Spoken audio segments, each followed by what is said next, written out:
ఒక్క నిమిషం సార్, మోహన్ రెడ్డి గారు ప్లీజ్, మోహన్ రెడ్డి గారు ప్లీజ్, మోహన్ రెడ్డి గారు ప్లీజ్ ఒక్క నిమిషం క్లోజ్ చేయండి సార్, క్లోజ్ చేయండి అజయ్ గారు. గ్రూప్ 1 రాశాడు, ప్రిలిమ్స్ క్వాలిఫై అయ్యాడు, మెయిన్స్ లో పోయాడు, ఆ బాధ మీకు కూడా ఉంది. ఇక్కడ నేను అనేది ఏంటి, మీరు ఏ మానవత్వంతో అయితే మీ బిడ్డ గురించి ఆలోచించాడో, రాష్ట్రంలో 1,00,000కు పైగా గ్రూప్ 1 కి అప్లై చేసి ఉద్యోగాలకి రాసి దాన్ని మీరు సరిగా నిర్వహించక ఈ రోజు సిట్టు నివేదికలో 160కి పైగా ఈ రోజు వాల్యుయేషన్స్ మొత్తం 736 రికార్డులు పరిశీలిస్తే 716 రికార్డులు మొత్తం కూడా అది బాధ కదా సార్. లోకేష్ రాజీనామా చేసి జగన్ రాజీనామా చేస్తూ లోకేష్ రాజీనామా చేస్తారు.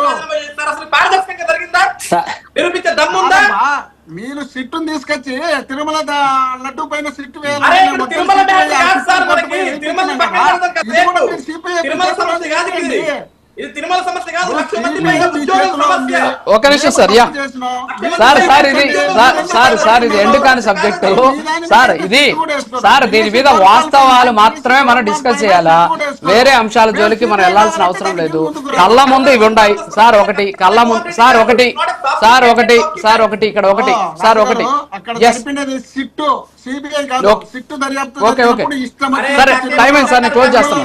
Okay okay sir, okay sir, sit sir sir Chandrababu Naidu Chandrababu Naidu arrest చేసింది ఎందుకు సార్?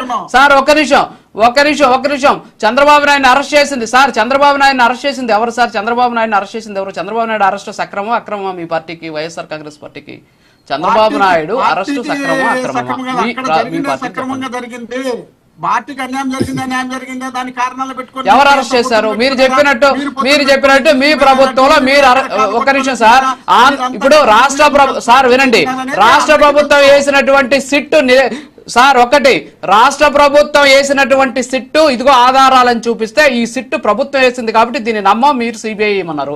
మరి జగన్మోహన్ రెడ్డి గారిని అరెస్ట్ చేసేటప్పుడు అరే మనం వేసిన సిట్టు కదా పాపం, చంద్రబాబు నాయుడు 70 ఏళ్ల రాజకీయ నాయకుడు కదా పాపం, ఆయన ఎందుకు అరెస్ట్ చేయాలి? మనం సిబిఐతో విచారణ చేపించి సిబిఐ ద్వారా చెప్పించినప్పుడు అరెస్ట్ చేపిస్తే బాగుండేది కదా అని మీరు అనుకుని ఉంటే సరిపోయింది. ఓకే సార్, క్లోజ్ చేస్తుండా సార్, టైం అయిపోయింది.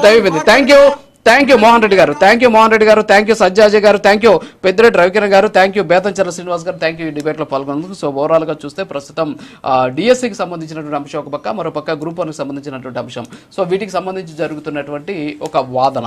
సో ఇందులో డిఎస్సిలో ఎలాంటి అక్రమాలు జరిగాయో ఒక్కటి సాక్ష్యం చూపించినా సరే మేము సిద్ధంగా ఉన్నాం చర్యలు తీసుకునేందుకు అని కూటమి చెబుతోంది. సో ఆధారాలు చూపించేటువంటి ప్రయత్నం జరగట్లేదు, ఆందోళన